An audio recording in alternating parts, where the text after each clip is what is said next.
That's just a terrible take, personally. We got shellacked.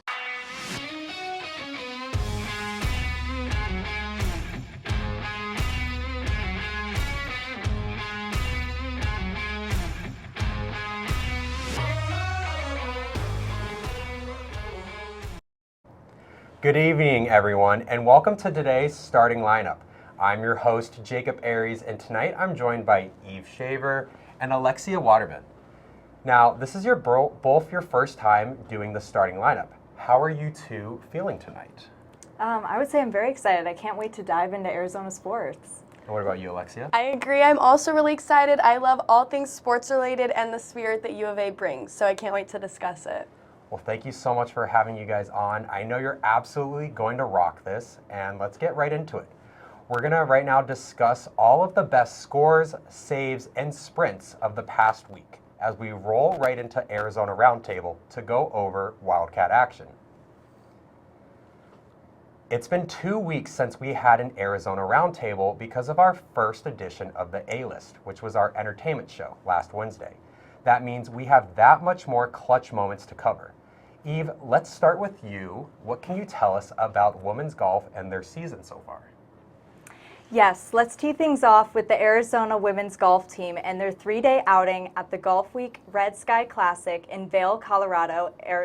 Arizona women's golf is off to a strong start, sitting in 4th place at 1 under par after day 1. Junior Charlotte Back led the way with a 69 and 5 birdies, including 3 in a row, to tie for 6th overall, while freshman Kinsley Nee impressed in her debut round with a -2 underperformance. Julia Mismer started hot at 2 under through 9, but finished 1 over, and Nina Wong Tang Avi Mok carded 4 birdies on her way to a 75. Angela Aurora faced a tougher round, ending 7 over par. The Wildcats teed off again Tuesday morning at 10:40 a.m., looking to climb even higher on the leaderboard. Arizona held steady in 4th place after day 2. Charlotte Back led the way again with a 71, while Julia Mismer fired a -1 round to climb into a tie for 13th. Freshman Kinsley Nee finished at 1 over. The Wildcats, who are sitting in good position, are always looking to move up in the standings heading into the final day. Okay, so it sounds like it's been a very evenly good day by all the Wildcats, starting with the junior and a good, well-round representation of all the other Wildcats. So they're within striking range, and within one hot round, they're going to be in contention. So let's hope that they keep that up. They've been dialed in, exactly from the veteran leader. If Nee keeps playing with that maturity as a freshman, this team's ceiling can get even higher. Wildcat Nation can cheer on the women's next golf outing on October 7th when they compete in New Mexico at the Twin Warriors Golf Club at MB3 Match Play. Lexi, I want to go to you now. What can you tell us about the duel in the desert last weekend for our triathlon team? Thanks, Jacob. A duel it was against the ASU Sun Devils. Arizona made program history over the weekend, hosting and winning its first ever home triathlon meet on campus. The Wildcats delivered a dominant team performance, scoring 60 points to top rival Arizona State's 54 in a race that marked a new era for the program. Leading the way was Kelly Lynn Wetteland, who captured the individual title with a time of 29 minutes and 43 seconds, setting the pace early and never looking back. Arizona packed the front of the field, with 5 Wildcats finishing in the top 10 and all 7 competitors landing inside the top 12. Showcasing both depth and balance across the roster. The course, which featured a 400-meter swim at Hillenbrand Aquatic Center, followed by a 9.4-kilometer bike and a nearly 3-mile run around campus. That provided a true home field advantage, and the Wildcats capitalized on it. This victory not only highlights Arizona's rapid growth as a triathlon program, but also builds significant momentum as they turn their focus to the NCAA West National Qualifier later this season. Not only was this a successful day for the team, it was a huge win from the fans. The event grew large crowds of the Wildcat faithful. The team capitalized on that and won the relay. These two powerhouse teams are the best the entire country offers, ASU was ranked number 1 over U of A at 2nd. I see U of A pulling away in the rankings after a huge home win like this. Wow, that was spectacular. I got tired just hearing you talk about all that they had to do on that early Saturday morning. But especially, this team, it's their second season that they're going into this. And the fact that they won last year Nationals and they're sitting at second now and they beat the number 1 ASU, I am very hopeful how they look, moving forward. Me too. I feel like we have a lot of good potential ahead of us. Well, with a statement like that, there's no better way to host your first triathlon, especially at home. It's one thing to have a star like Wetland up front, but with 5 athletes to finish in the top 10, that shows how deep the squad really is. I want to move on to women's soccer now. The Wildcats are 5-4 in their 20-game season. Now, that 20 games can be more if they advance far in the Big 12. Arizona is 13th in conference standings. However, I remain optimistic for a second half of the season push. They played their first conference match last week against Iowa State, who are ranked 6th in the conference. The game was a 1-0 victory in favor of the Cyclones. The goal was scored in the 79th minute by forward Megan Walters. The Wildcats held their own against the higher-ranked opponents with a possession of 55%. They also outshot the Cyclones 11-8. Goalkeeper Olivia Rami kept the game with a low-scoring one with 5 saves. Alexia, what else do you expect the Wildcats, and how should fans be optimistic with their season moving forward? Well, the Wildcats play tomorrow at home on Murphy Field against UCF, another Big 12 team. Don't let the record fool you. There's plenty of reason for Arizona soccer fans to stay fired up as Big 12 play heats up. First off, the Wildcats have been in every single match this season. Even in their losses, it's been nail-biting. 1-goal finishes prove that this squad is right there with their competition. A few sharper touches in the box or late-game adjustments, and those close calls start turning into statement wins. And let's talk about that defense, because Arizona's backline has been locking things down.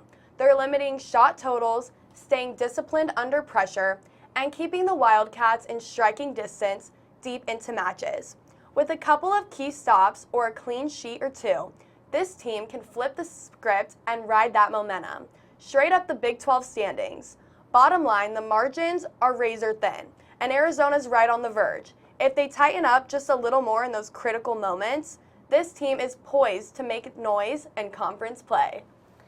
So just with a little more touch-up and cleanup, it seems like we could really improve our standings in this conference moving forward, because all of our competition is going to be Big 12.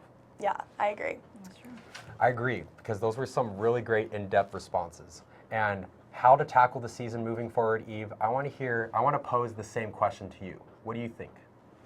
Arizona soccer fans, don't count this team out just yet, because the best is still to come for the Wildcats this season. For starters, this squad is battle-tested. Their non-conference slate was no walk in the park, and that early grind is starting to pay off. They faced top-tier competition, learned how to handle adversity, and now they're stepping into a Big 12 player, sharper, tougher, and ready for the speed and physicality of the conference. Those hard lessons from September could be the difference makers in October and November. And here's another reason to be optimistic. The road is about to lead home. Arizona still has several key matchups in Tucson, where they've historically been their strongest. With the comfort of familiar conditions, the boost of their home crowd, and the travel fatigue wearing on visiting teams, the Wildcats are poised to make their home turf a fortress. This team has been forged by early tests and now has the chance to use home field advantage to fuel a run-up the Big 12 standings. The stage is set and Arizona is ready to rise. So with more home games on the horizon, it seems like, that would be a huge confidence booster for this Wildcat team. Especially, their last game of the season is an Arizona State game, which is going to be played at home. Yes, very excited. Well, when we come back, we're going to have a quick break right now, but we're each going to discuss big sports moments in the world of professional athletics. So do not go anywhere.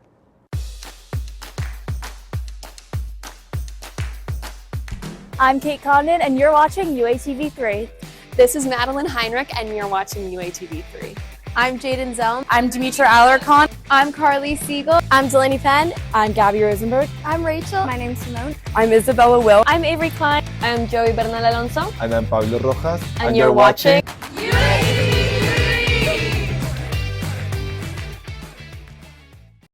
Hello, everyone. Glad that you're still with us. We got plenty more to break down. Question for you guys. Have you ever had the chance to personally go to a professional sports game? Oh, now that I'm thinking about it, I haven't been to one in the past year.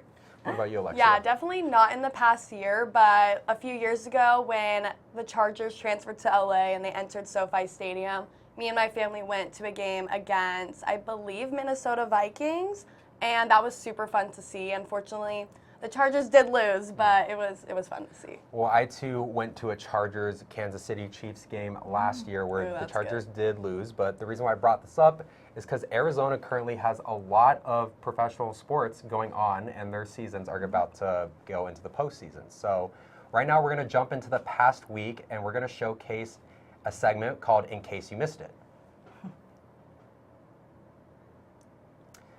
In a thrilling display of resilience, the Arizona Diamondbacks secured a dramatic 5-4 walk-off victory over the Los Angeles Dodgers last night at Chase Field, keeping their postseason aspirations alive.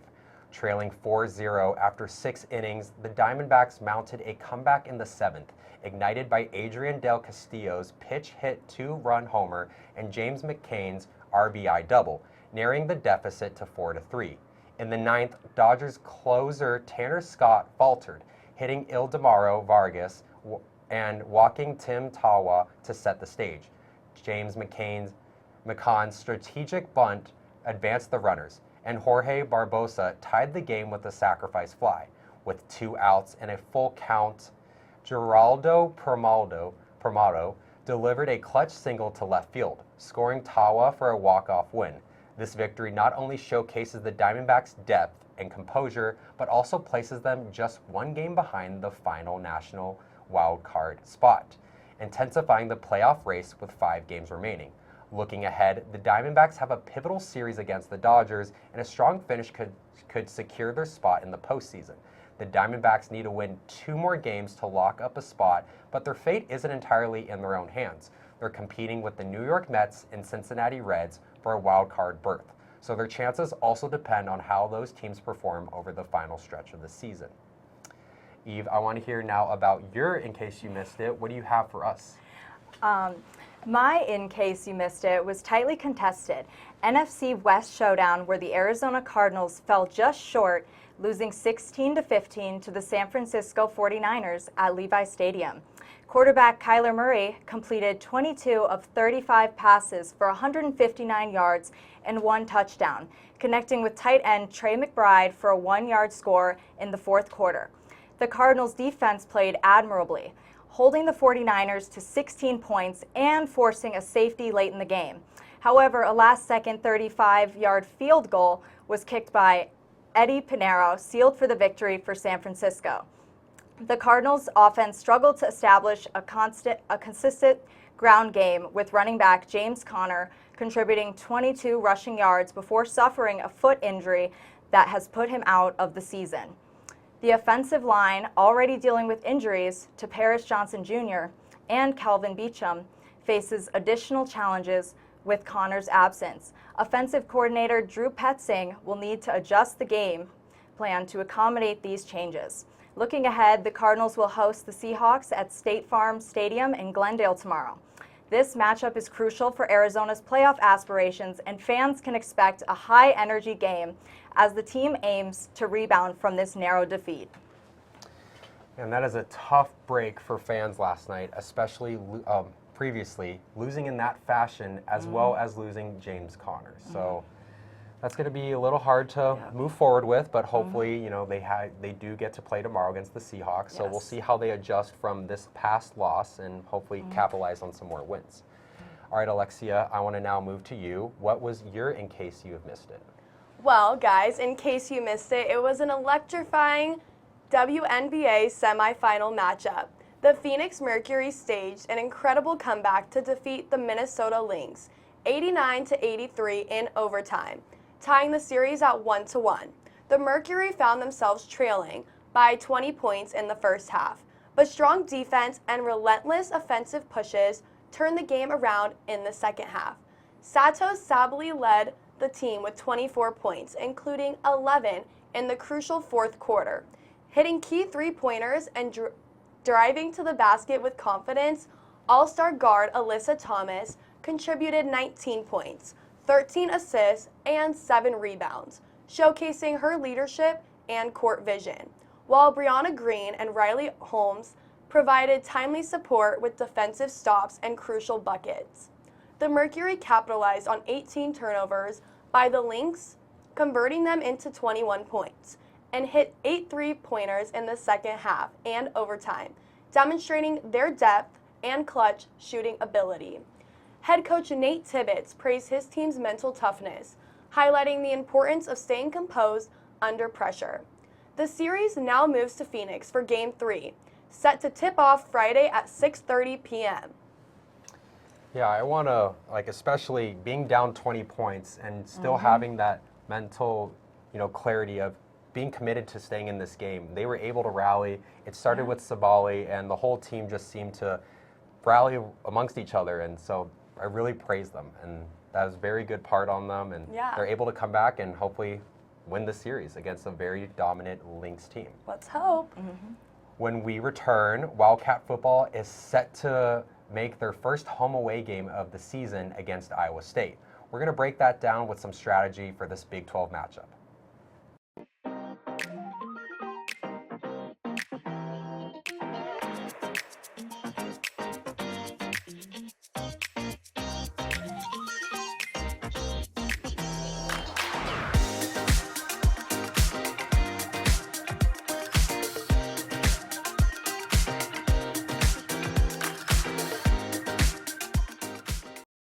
Welcome back, folks. It's been bye week, but the Arizona Wildcats are heading into a huge road matchup against Iowa State. They've been off to a strong start this season, but this week's game is going to test every part of their team offense, defense, and special teams. Let's break down what the Wildcats need to do to come out on top in this crucial conference clash. Now, Arizona's offense has been lightning fast and highly productive this season, averaging 37 points per game, but to take down Iowa State, they can't just rely on Noah Fafita throwing the ball. Fafita has been excellent, completing 64 of his passes for 725 yards and 5 touchdowns over 3 games. But the key is balance. The run game, led by Ismail Maldi, with 245 rushing yards and 3 touchdowns, needs to be incorporated smartly. The Wildcats have shown that they can move the ball effectively in 11 personnel spreading the field to open passing lanes while Maldi keeps defenses honest. They also mix in a 12 personnel on short yardage and red zone plays to create mismatches and add blocking power. Mixing short passes, power runs, play action, and smart formation adjustments can keep the defense guessing and open up big plays downfield. We saw it against Kansas State, where they sustained drives, controlled the clock, and used the formation shifts to create creative matchups. That's exactly the kind of execution they need this week if the Wildcats can stay disciplined, make their blocks, and read the defense correctly. Their offense can dominate from start to finish. Lexi, what should the Wildcats focus on this week? Turnovers have been the biggest threat to Arizona's success, and they simply cannot give away possessions against a team like Iowa State. So far this season, the Wildcats have had 3 fumbles and 2 interceptions, which almost cost them against Kansas State. Winning 23-17, every snap counts, every catch matters, and Fafita must make smart decisions under pressure. Using formations like 11 personnel with multiple receivers can help spread the field and give him quick options, reducing risk of turnovers.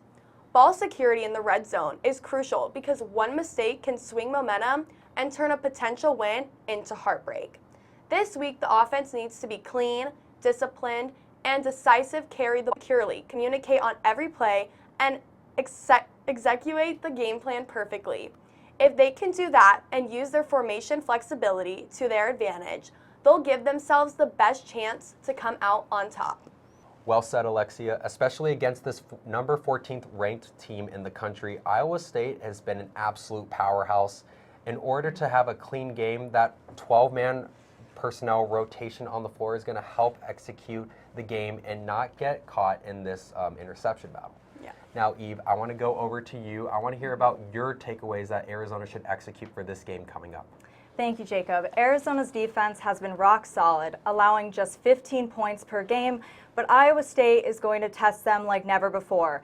Their running backs and speedy receivers can explode any misstep into a big play. So the Wildcats need to focus on gap discipline, consistent wrap-up tackling, and limiting yards after contact. Against Hawaii, Arizona held the opposition to just 6 points, and they need to replicate that level of focus against a more physical and aggressive Iowa State team. Controlling the line of scrimmage, pressuring the quarterback, and making every tackle count will be essential.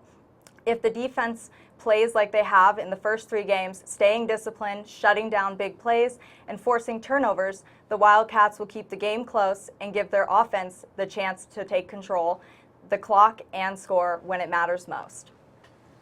So I know Brett Brennan has been talking about how the Arizona Zona Zoo and the fans really impact the game. So let you guys know that we'll be with you in spirit, and our faithful in Tucson will be cheering you guys on.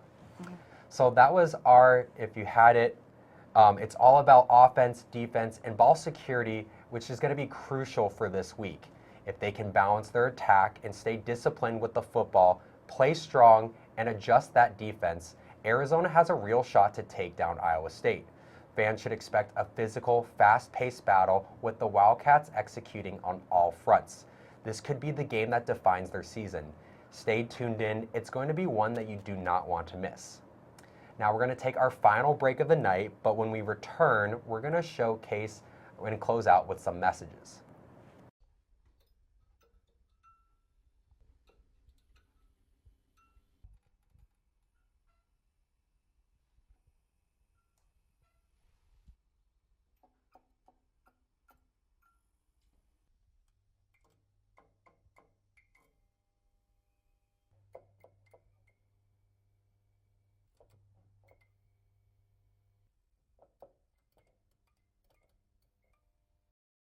Thanks for tuning in, everyone, tonight, and congrats to you guys for your first show. You killed it. Thank you. Thank you. Now, before we leave, we're going to shout out some messages. My message goes out to Stead Sarandos, also known as Harry Styles. For many people that don't know, Harry Styles competed in the Berlin Marathon recently with an impressive time of 2 hours, 59 minutes, and 13 seconds. He broke that illustrious barrier of going under 3 hours, which is around 650 mile pace for 26 miles. Great job, lad. My shout out goes to the singer, actor, and entrepreneur Rihanna, who just had a baby girl with A$AP Rocky 2 weeks ago. Will they be getting married anytime soon? Hopefully. Man, I wonder, are those kids, are they going to be great actors, you know, into fashion, or produce great music? Yeah. They have the best genes to do that. We will see. Lexi, I want to hear about your shout out. Who are you sending it out to tonight? Well, my shout out goes to my absolute favorite person in this world, the #1 pop star, Taylor Swift, and 3-time Super Bowl champion, Travis Kelce, who are finally engaged. I too wonder, when will they get married? First Rihanna and A$AP, now Taylor and Travis. I'm just trying to figure out which one's going to happen first, a wedding or another Super Bowl. Time will tell. See. Well, thank you for everyone for tuning in tonight. Be sure to check out our social media and watch the next Wildcast on Monday. Have a great night and a great week. Until next time, bear down.